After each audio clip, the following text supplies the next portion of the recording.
Hello and welcome to the DM's Book Club, a podcast where we read about some Dungeons and Dragons and discuss how we might include it in our role-playing campaigns. I'm not going to keep that entry. I'm not going to keep that entry in, Samuel, because that is too rude. My name is Fiona, and I am obviously one half of the DM's Book Club. But with me today, back first time on season 2, is of course the wonderful Samuel Robbins. Sam. Hello. How are you? I'm good. How are you, Sam? I am excellent. I am sitting, you may be able to see, sitting next to my nearly complete Billy bookcase. Oh my goodness. It's been a little while since we visited around Sam's, and where Sam is sitting is usually where Ryan, our DM for Xerios, sits. So it's nice to see there's a bit of change in the corner. And you know what's going to go in it. You know what's going to go in it. But Sam, why only partially complete, almost complete? Is there not like a shelf missing or something? Or are you just like... It's going to have a door to hide my shame of the huge amounts of D&D books I own that I haven't read. If only there were a podcast that would help me understand what is in those books. Look at that segue. That's such a beautiful segue. I was actually admiring how open it was. I'm thinking, that'd be a nice way to put your, as a display stuff. But I guess if you want to hide your shame, that's totally fine. But we're not about that. How about yourself? I've been okay. Still indoors. Hooray. But things are getting, it's much nicer out. Like it's quite, I mean, I know what you're like in your sort of house, Sam. You get quite warm. You have to move between the floors and stuff. Here, it's quite hard to do. So one day it'll be like quite chilly and stuff, and then suddenly the sun will come in, and it'll be like, well, there's no escaping this hell. But it's fine. It's 1 week of having the heaters out, then putting them away, and then next week bringing the fans out. So we're just in sort of getting ready for that. But otherwise, it's been quite nice. We've had lots of blue skies. I've been on more walks around where I live. You think I'd explored everything by now, Sam? No, yeah. No. It's always a new canal path I've not been torn up from by passing cyclists.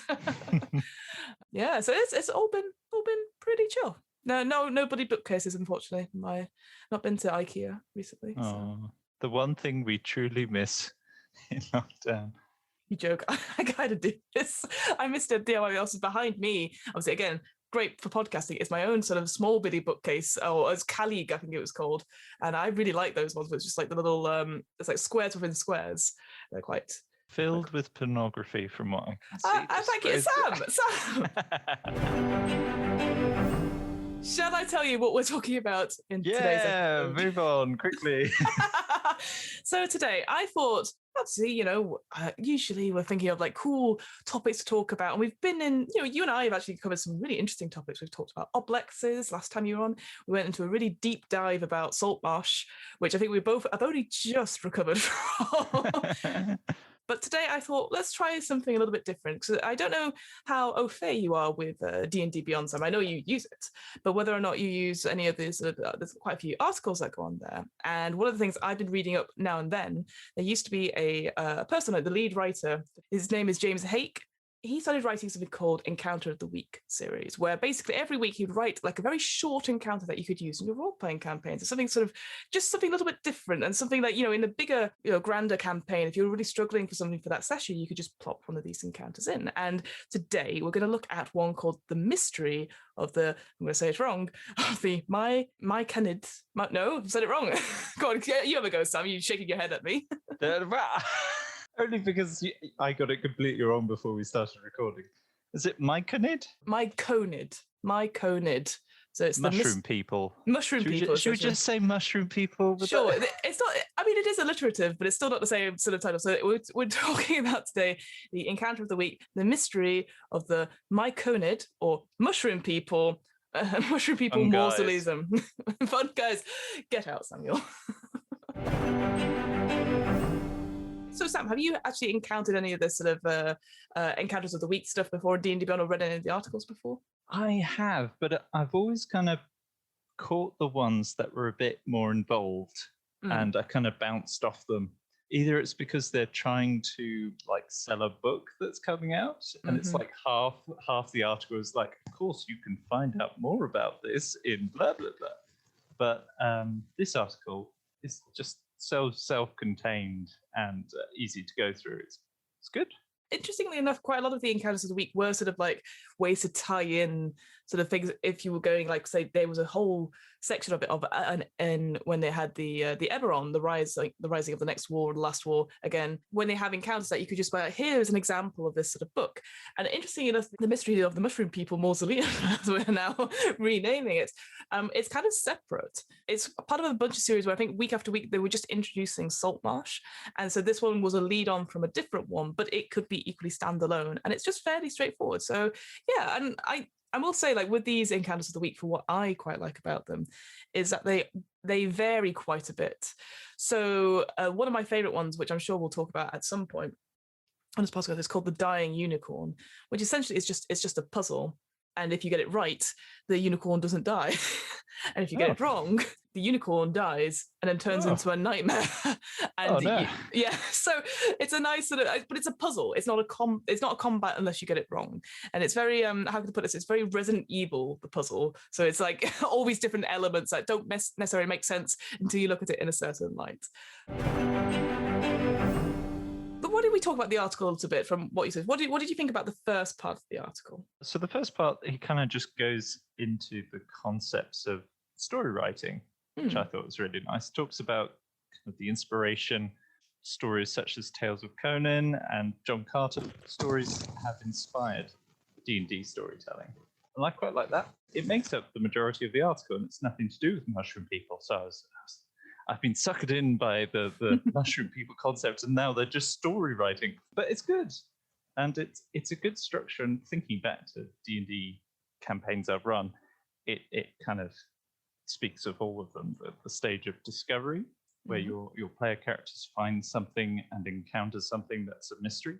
The trial, that unknown presents a challenge to the characters, either in discovery of what it is or just surviving it. And then the revelation, where the characters overcome the trial and understand what's causing the mystery. It talks about it being sort of like how in Western stories you have that beginning, middle, of it, end. There's this thing, I know it's Dan Harmon calls it the story wheel, and it's obviously known as like the hero's journey and stuff like that. But it's just boiled down to these three basic things at the beginning, like you said, like a discovery. So this can, like you sort of mentioned, it sort of applies to any D&D situation. So like they defined a dungeon, they find an abandoned village or something like that, and it's sort of that mystery and intrigue, and then going through to like the trial, where usually you have the combat or there's some sort of various tests or puzzle or something like that, and then at the end the reveal is like, why has all this happened, and are the characters changed in some way, and depending on how well they do, they might get a reward. And I thought that was just because obviously it just applies in all D&D, relatively in all D&D, like a very standard. If you looked at any of the modules in general, like for example, and I know I talked about this a little bit on this podcast before, we're doing Curse of Strahd soon. Again, that has a very similar thing. You know, characters go somewhere, they're challenged by a big bad, and then they have to beat the big bad to overcome it, and you then get the reward of beating the big bad, which is to escape. So very straightforward in that sort of sense. And it gives you the kind of the freedom. This article, it doesn't say you have to do it like this, but this is just a good starting point. What I hadn't considered, and I know this is going to sound really, really stupid, Sam, is that it talks about in the article how not every player will enjoy all the parts of it. And I was just thinking back to ourselves, because for me, I love a good mystery. I love trying to work things out. I get a proper conspiracy board. Like we've done it ourselves in our Xeros campaign, where we're trying to work out stuff and we never get there. We, and I love that mystery, trying to work out, saying, who is the big bad? Who is this? Who is that? And then trying to make the connections and stuff. I really enjoy that. But some players don't like that. There's like, it's too much work. It's too much effort. They prefer sort of that trial thing where it's like, all right, how can I maybe min-maxes, maybe just in combat, it's like, how can I overcome these challenges? But it also could be, I think, like puzzles or riddles. It's like, how do you fix a situation, or how can you come up with a plan to have your characters have the most advantage?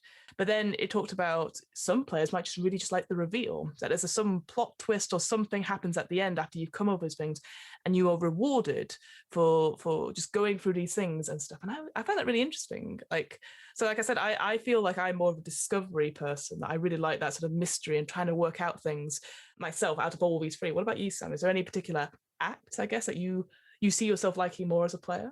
Oh, I think it really depends on the style of campaign. I have found some puzzles in the past a little obscure, so I struggle with that. I like overcoming kind of the concepts of trying to get somewhere. So if we have a group and we're trying to get across a bridge, how do we do that? And I love that kind of thing. So that I guess would fall under trial, because you're working as a team, thinking out your different options or how to unmask the evil villain at a countess ball or something. I like the challenge in coming up with a plan. The revelation, I like getting the loot and winning. Like, yes, I could do this. I guess it's like team building exercises. Like I remember, because you've played it with me, the Ice Star module, that's where it is like you are going through this facility to be heroes and going through like the trials, as it were. So the first one is like coming up with a good catchphrase. Second room is like you have to get all the treasure, and the most treasure wins. And then one of the final rooms is that you have to get off like a 10-foot gap using all these other means that's not magical, and you all have some sort of hindrance. But then I did quite like it in the module, because it talks about, by the way, magic isn't deactivated in this room, but just don't tell your players. I'm just watching people trying to work out in a world that doesn't have magic anymore, or doesn't have a heavy reliance on magic. It's how do you get 4 people across a room that one has a leg turned to stone, one has to hold a kitten at all costs, otherwise the kitten will explode and you will die. All that sort of thing. Though it does kind of give me awful flashbacks to like work training days or whatever, when we're coming together now, hold hands, and we're going to get across this rope bridge. Is that because of the people you were with, Sam? No comment. Maybe when it's not yourself, or when you're a bit more comfortable with the people you're playing with, maybe those sort of situations are better. One other point, actually, I was going to say about this encounter is that James makes a reference to J.J. Abrams' mystery boxes. And I actually I don't know if you watched the TED Talk on the mystery boxes, Sam. No. So it's a very interesting TED Talk. So essentially, J.J. Abrams did a TED Talk about, it was 2008. So it would be 14 years ago, 13, 14 years ago now. I know, that's why I was like, do I say that out loud? Oh, no. And at the time, J.J. Abrams was mostly known for Lost. And he was talking about, it's a very interesting TED Talk, because if you look back at it out, it's not very structured at all, and it definitely goes over 15 minutes. And he shows a lot of examples from his own work, which always makes me laugh. But he talks about the mystery of storytelling, how much he loves that mystery, and it centers around this box he bought with his granddad at a magician's store in New York. And it's a box he never opened, because he was like, the thing was, it was intriguing. It just had a big question mark on it. And it's not about what's inside. His grandfather was always telling him like how things work and stuff like that. But sometimes it's like, you just need to leave it and keep it there, and it will always be a mystery. And that is more interesting than finding out what it is. And that's why he said he sort of applied those principles in Lost. And it's like asking those questions over and over. It's like, go into that unknown. And eventually they may be answered, but they may not be answered. And I thought this is quite interesting, because for me, in one of the things we get told in improv, I'm going to talk about improv, Sam, so get ready to glaze over. Oh, God. One of the things in improv is that if you make reference to something, like you say, here it is, I bought you a gift, and you pass it over to someone and they open it and they go, oh, this is lovely. And then they don't mention what it is, or they don't name it straight away. It sort of builds and builds and builds, because obviously the audience is like, well, what is it? What is it? And you can be making references to all this stuff. And then by the time you reveal it as something, it can be either way, whether it goes really well, they're like, oh, that's a really cool thing they finally come up with what that is, or that's really disappointing. And more often than not, it's really disappointing. I guess my question to you, Sam, is that if you played in a game which was sort of more like Discovery-esque type thing, so like it had questions and you were answering some of them, but it just raised more and more questions, and then the campaign ended, would you be annoyed that you didn't answer all the questions, or you didn't find out all about it? And would you ask the DM to reveal that sort of stuff afterwards? I think it would depend on whether I'd be able to come up with my own theories. If it's something you could go, ooh, it could have been because of that, or it could have been because of this, then I'd be happy in that, because I had my own thoughts. I don't need to know what the revelation is if I have my own ideas, because I'd probably be like, well, Fiona doesn't know either. She's just making this nonsense up as she goes along. But if it's the kind of puzzle or mystery where you're like, what? I think at that point it becomes frustrating. If it's a tantalizing mystery, I don't need the answer. But if it's a boring or unanswerable mystery, then yeah. Like with Lost, I feel from what I've heard. From your opinion, as someone has never watched it.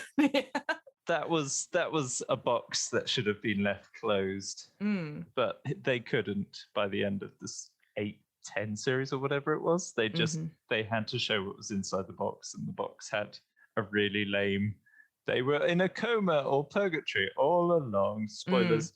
No, I think that's a very good example, actually, and obviously mentioning Lost as well. Yeah, because obviously by the end of the first season, I remember when it came out, and everyone was talking about it. And it was obviously in the time before we could have like catch up or watch it. It was like on Channel 4 or stuff, and people were going mad because it wasn't answering anything. And yeah, but you're right. After the first season, people were like, I don't understand. What are we doing? And then obviously the next season comes, people are watching it because they want to find out. And I guess, yeah, by the end of it, after 10 seasons, you kind of need to give them an answer or leave something unsaid. So I guess it's finding that right balance to get the answers. Because I don't know how you feel when you DM sometimes. Like I really enjoy watching players like work out stuff or come up with their own theories. But then I am tempted at times to say, well, actually, this is the right answer or something like that. And I guess because obviously as a DM you want to share it with them, but then I guess I'm on that sort of edge going, actually, should I share it with them? Because would that not diminish their joy that they've worked these things out? Like, you know, because ultimately all choices are valid. That's what I always think in D&D, and that's what we're thinking going into this game of Curse of Strahd, is that no matter what you do, it's completely valid. There's no correct choice. There might be in my head, they're going to do this, and that'd be really cool. But if they do something else, then that's equally as cool. So I guess that's what, for me, going into more and more games now, is just to be like, don't overshare, which is maybe a rule for life anyway. But I just guess in D&D, because obviously you want your players to succeed, and you're like, oh, you just missed out on this one thing. Actually, just better not to say it at all, because obviously it's up to them. Ultimately, after we've done Curse of Strahd, whenever that may be, it's up to you guys if you want to look it up and see all the or what you could have won or what you could have revealed, I guess. So yeah, as a player, I don't like peeking behind the curtain. And like, I would never really want to know, especially if I've missed something. That would just be frustrating. But I think video games have a lot to answer for. And one of those is players thinking, well, the DM wouldn't have put this here if they didn't want us to pursue it. So certainly in a lot of the kind of official materials, so I'm running my players through Dragon Heist, which was co-written by the gentleman, James Haeck. Rhymes with cake, so Haeck, which I'm loving it. It's really good, but there are lots of avenues that could distract players, and you don't want to go, no, she's involved just because she's in love with the baddie. That's it. But it's a side character that is of no importance. That means nothing. Yeah, you don't want to say that. So instead, they're going to spend an hour or two kind of sneaking into the villa, looking through the diary, finding the right page, and then getting into a fight with the guards, and then being sent to jail. And suddenly they're in jail, and you have to do a whole scene in a courthouse that lasts for 5 sessions because there's other people there. Anyway. So sometimes, yeah, having mysteries which really aren't worth their time, you do get that temptation to say, no, it's not worth your time. But oftentimes, just letting them go after something, you just have to come up with a mystery afterwards. Yeah, I guess just sort of making it sort of like having that, being able to, I'm going to say it, improvise. Like when they do something, but it's not in the book, and you, like you said, you don't want to diminish, like going, well, they've picked this, and it's there's not a story hook, there's not the end of the flow diagram for where they've gone outside of the flow diagram. What do I do? So for me, again, like I said, I really enjoy this idea of having like a mystery over knowledge, like just seeing something like fleeting in the background. Is it something you want to go and find? So like, I always remember this, but in our first campaign we had with Ryan, we were like in a farmhouse or something, like really early on, and there was lots of other little story hooks we could have done. And there was like the idea of people going missing from farms and no reason why. And we'd all been like, we're all like on watch, we were going to sleep, and it got really cold. And we heard, I think, of somebody singing outside, and we just chose to ignore it, or we just chose to slip through it, or something like that. And then it was never referenced again. And in my head, I'm like, it's connected to the farms. We need to go see what's at the farms because this is creeping me out. But obviously, we didn't have time, in quotation marks. And I just thought that was such a little cool little thing that you just sprinkle in a few little unknowns that you just happen to brush past as an adventurer. And it's like, well, just you're in the wrong place at the wrong time to go investigate it. But that thing is still there. And if you go back, it might not still be there, actually, thinking about it. But yeah, I always remember that because I just remember because how Ryan described it as being so cold and seeing our breath on the air and then somebody singing outside and we're going, nope, we're not in any shape to fight, whatever that is. I guess from this rambling discussion, what I got out of that is that it is kind of useful to know what your players think. If you're running a campaign and it's a lot of mystery and maybe not enough trial, or just trying to get out of your players, like, what is it that people want? Do people want lots of loot? Do they want lots of combat or puzzles or ways to plan things? So like you said, if they have to unmask the big bad at a ball, how do they get in? How do they, what the preparations they need to do? Or is it about just finding all these little tidbits of mystery and then putting it together and just finding out from there? I just thought it was just, again, like you said, it was a very different way of starting the article. And actually, I just thought that was really interesting. And then going into the article itself, it sort of uses that structure as well. So Sam, I'm going to make you do some work. Oh God. No. I just want you to just briefly summarize the encounter for me. Like what in the sort of the style that we've done. So obviously, what's the discovery phase? What's the sort of the challenge or trial phase? And sort of what's the revelation phase? It begins with the group of characters stumbling upon an old country graveyard in the middle of the swamp. Doesn't say why you're there. You have to come up with that yourself. And they discover, as they're investigating, they fall under attack by a group of seemingly the living dead. So zombie-like folks jumping out of graveyards and giving them a hard time, which is the start of the trial. Surviving these creatures, players might realize that actually these aren't zombies per se. They seem to be kind of having spores and infections in them akin to fungus or mushrooms. So then the trial continues where they've got to find out, well, why is this happening? It jumps into that pretty quickly in that the players can see fog coming from a nearby mausoleum. So they head towards the mausoleum, walking in, and this place is chock full of kind of weird spore-like gas, and the players kind of begin coughing and they run a risk of being infected, which I quite like. Yeah, me too. I mean, it's very unlikely. You have to roll really badly and you have to stay there for at least 3 hours, not necessarily concurrently, but yeah, the concept that, yeah, you can turn into a clicker, essentially, from The Last of Us. So yeah, so just to expand on that. So yeah, they have to make a DC 8 Constitution saving throw. And if they fail 3 of them within 24 hours, they will become what is described as a spore servant. So those undead you were referring to. And what's interesting, because this encounter is aimed at a level 3. Go on, roll. Are you going to roll? Got 19, I'm fine. Oh. I'm going to make you roll every single time. But yeah, they have to roll every hour they stay there. And you're right, it's not concurrently. So they could be like, we're just going to have a chat overnight in a spooky mausoleum. Like, but you're right. But it's quite a low. I think so. Majority of third level players should be able to make at least one of them.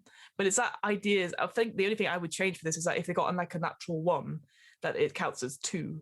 Yeah, exactly. So yeah, I thought that this idea of this mist coming out of the mausoleum again, you get like proper gothic imagery and the spores and everything, like people coughing. So what happens at the sort of the end part then, Sam? So at the end part, they head their way into the mausoleum, find a shrine to an old god of the dead or something, I can't quite remember. And inside they find the whole mausoleum has been turned into a kind of fungal, mushroomy, gothic wonderland. And at the center of this, so once they kind of wander in, the place is pitch black, but they're kind of come across a group of this race of individuals or monsters in inverted commas, because they're not necessarily evil, called Myconids. Got it. Right. Yes. Look at that. You did it. Wow. Mushroom people. Mushroom people. Who are very defensive, so don't start a fight, which is not necessarily the traditional D&D trope of fight everything.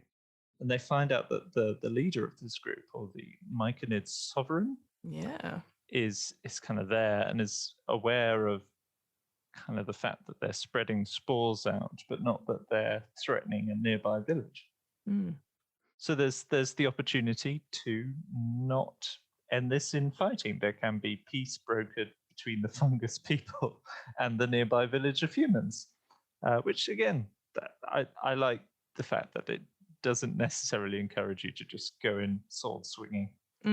Yeah. But knowing my players, there'd be a lot of dead mushroom people in 5 seconds. But yeah, just again looking at it, if because again I know with the recent thing of Tashes, obviously alignment doesn't count anymore, which is totally fine, obviously. But interestingly enough, the Myconids, Myconoids is in a plural. So there you go.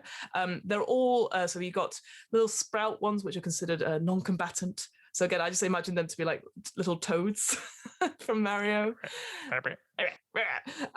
You got the adult ones, and then like I said, you've got the sovereign one, and their alignment is all lawful neutral. So I thought that was interesting because again, like you said, you again, I said, oh well, they're evil because they've moved in to this mausoleum trying to find a new home, and then they're now infecting these undead to be their sort of puppet bodyguards, which I thought, and that's what it sort of leads back to, is like the spores infect the undead, and who then rise as what was described as, I'm going to say this wrong, is it Quathgoth spore servants? Say that when you've had a couple of drinks of tea.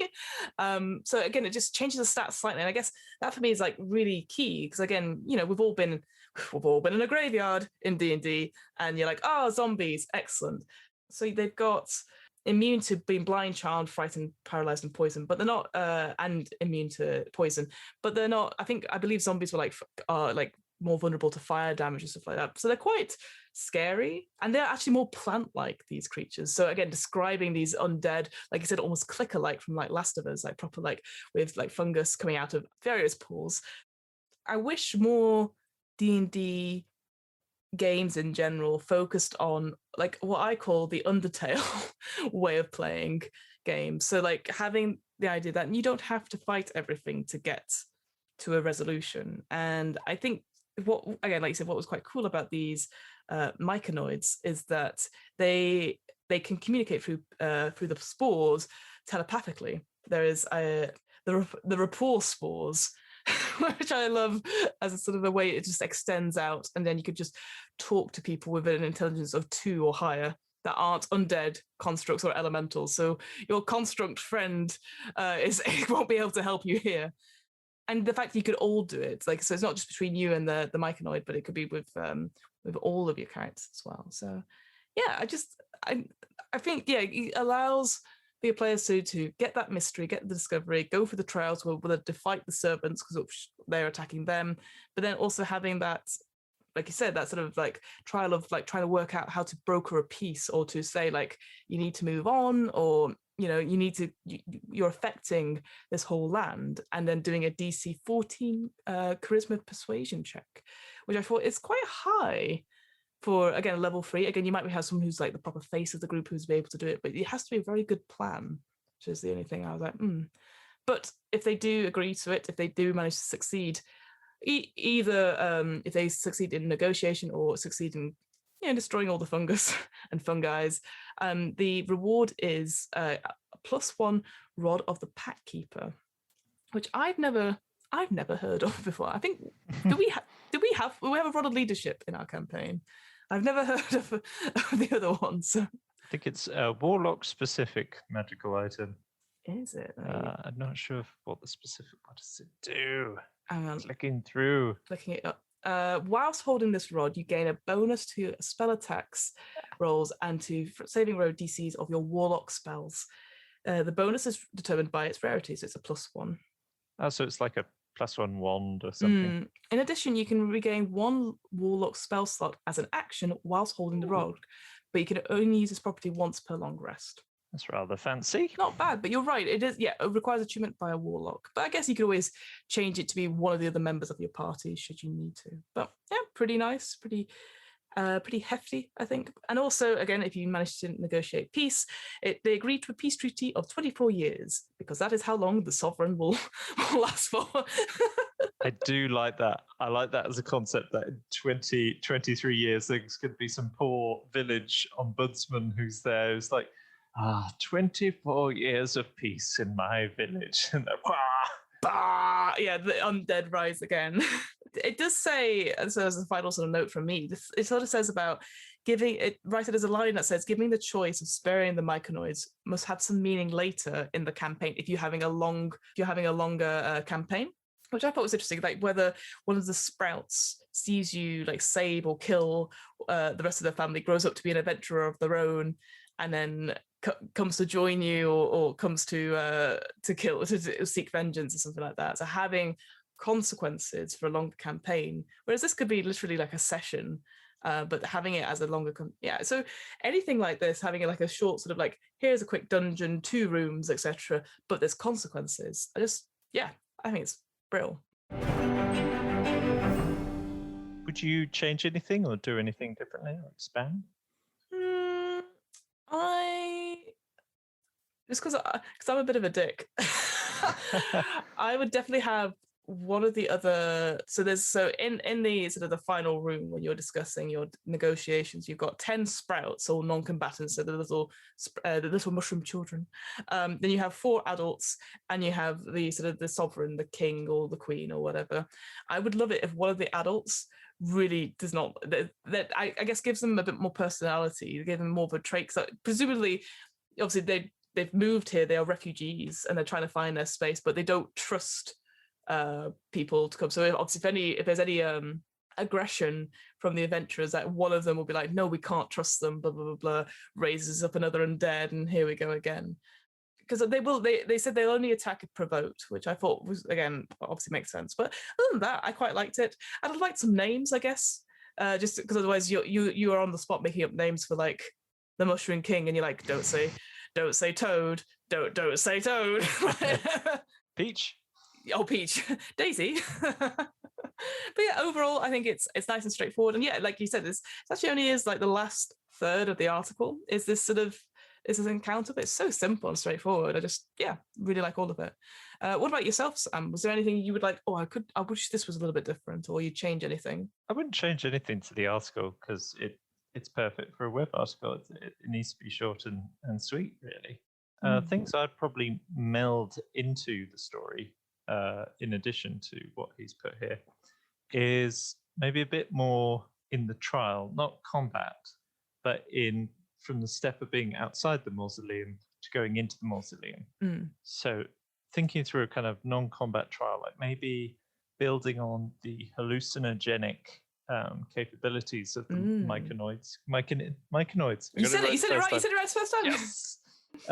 So you could do like them walking in, and maybe if they fail their first Constitution saving throw or whatever, or succeed by only a certain amount, maybe they start seeing like weird visions, and you could almost do some like backstory hinting stuff and say you see your father who was lost to you as a child or whatever, and maybe have them need to either find a way to mask their breathing or another way into the mausoleum or something. Otherwise, it's kind of like fight, go to a new place. Oh, it's mushroom people. There isn't much gap between the discovery and the revelation.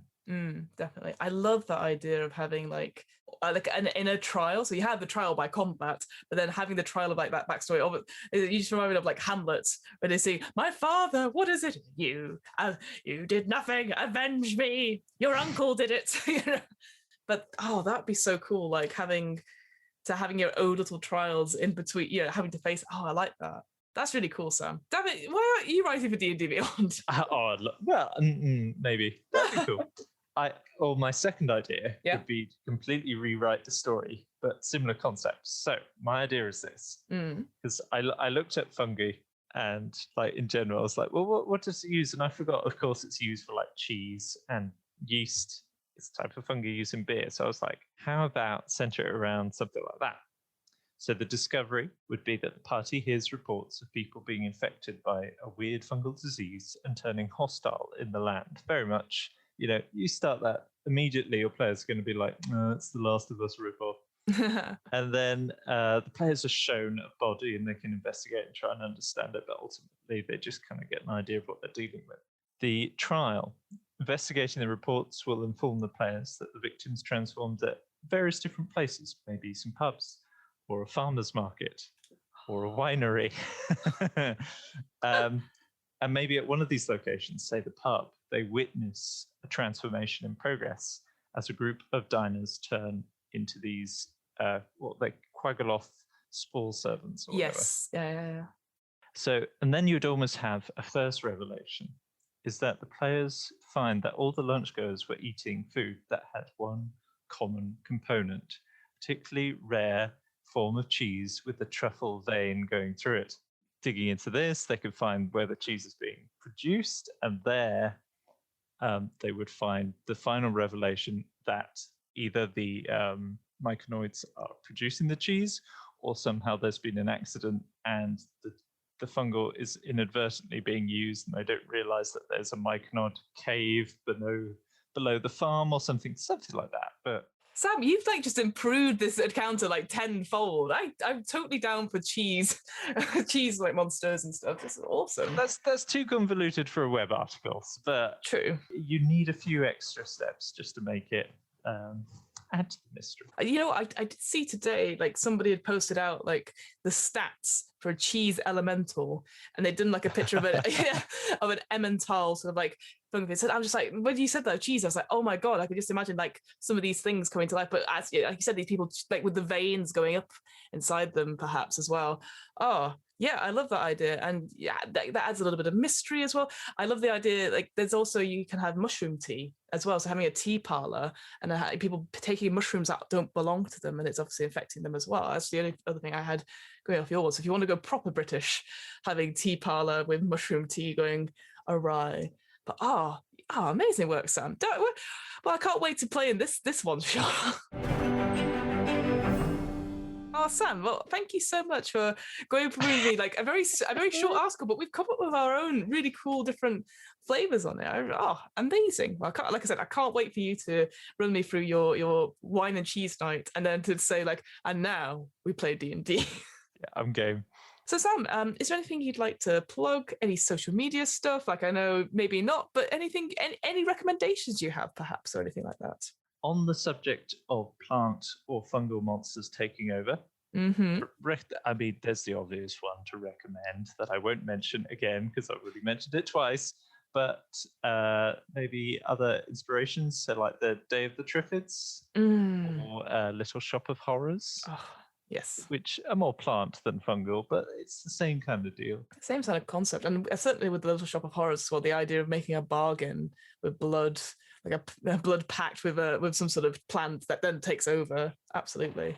Or a plant that feeds on blood and says, oh, we can make all your wishes come true. And it turns out it's not true. Or like James Haeck. Did I get it right? Yes, I did. Haeck, yeah. James Haeck. James Haeck suggests is, he's talking about different movies that people are into that have that 3-part structure. And I think one of the best movies for having a 3-part mystery structure is Tremors. Oh, that's such a good one. Kevin Bacon, yeah. Oh. And because you're in a place and you don't know what's happening, people going missing, there's blood on the ground, bits of body in places, and they find a body that's up a power grid thing, so you could find someone up a tree.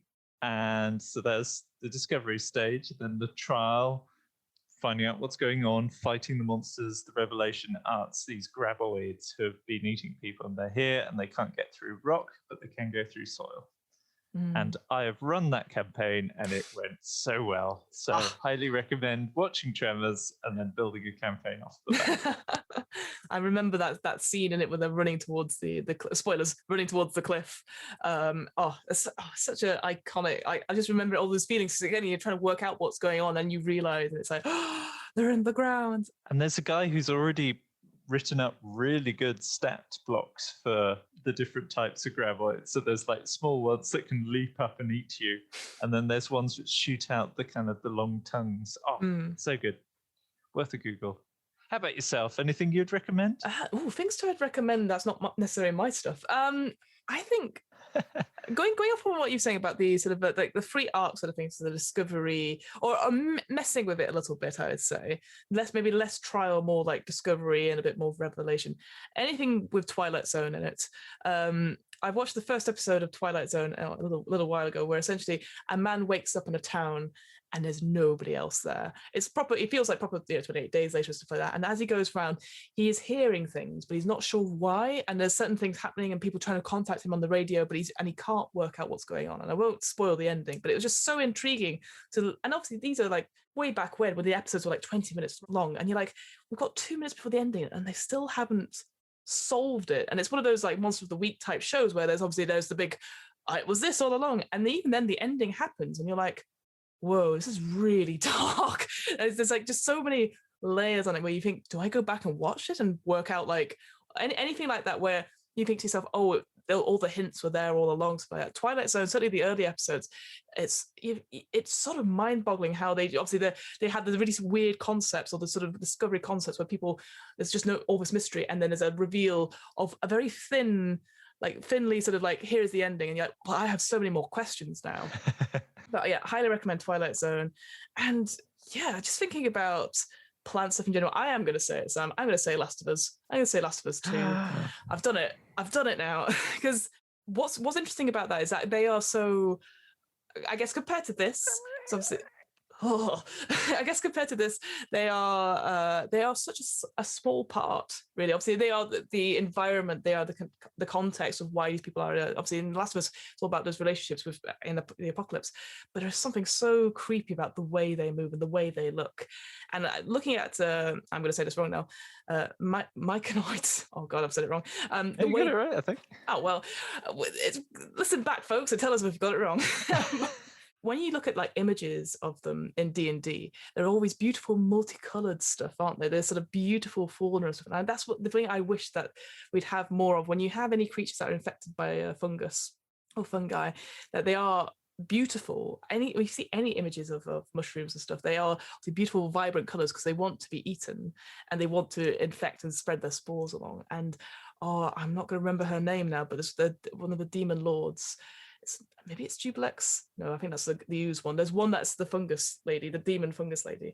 And there's that amazing picture of her walking through all these spores. And she's just like some sort of dragon on her hand and stuff like that. And you just think, she's cool, but she's so deadly. But yeah, those are my recommendations. Look up anything about fungus lords or demon lords. And yeah, Last of Us 2 and Twilight Zone. But Sam, I have to, as always, plug my own other bloody podcast on this. You shrill. Such a sellout. So obviously my name is Fiona. I run the What Am I Rolling podcast, which is a twice monthly RPG one-shot podcast. As always, Sam, it is going great. Things are going well. I have just finishing up editing one that's called Land of Eam, which is about like a high fantasy, almost like adventure time kind of one, which is super fun. And yeah, I got an interview with them, with the folks who created that as well coming up. And I've got all the little things ticking in the fire for that. But Sam, have you heard? We've got an offer code for this podcast. I have, but tell me again. Look at that. You are great for audiences. I'll send you your invoice. But yes, so you can use the offer code DMBC. Yes, that's right. For some reason, I completely forgot my own acronym. Oh, God. You can use the offer code DMBC at Third Space Gaming to get 10% off your first order there over all the products there. So you get your new RPG book, maybe the Van Richten's Guide to Ravenloft that's coming out, or maybe you want one of those fancy covers of like maybe the Rime of the Frost Maiden. Any of those things you can do on D&D books, but any other RPG books there. So yeah, 10% off using the offer code DMBC. I've just seen they've got a collection of Mimic minis. They are awesome. Yeah, Jono, who runs it with their partner, yeah, he's been doing lots of painting on his streams and stuff, so can highly recommend. And also, Sam, not that you're going to look at it info, he has created Castle Ravenloft in Minecraft. He's promised to give me a tour around it at some point because he says it's very impressive, which I know from the blueprints of looking at it, but I'm like, I'd love to see it in proper Minecraft-esque. So presumably you don't want me to come along. Not just yet. Okay. But thank you so much for joining us, everyone, and we hope to speak here to you soon. And hey, remember, we're fun guys to be with. Bye. Bye.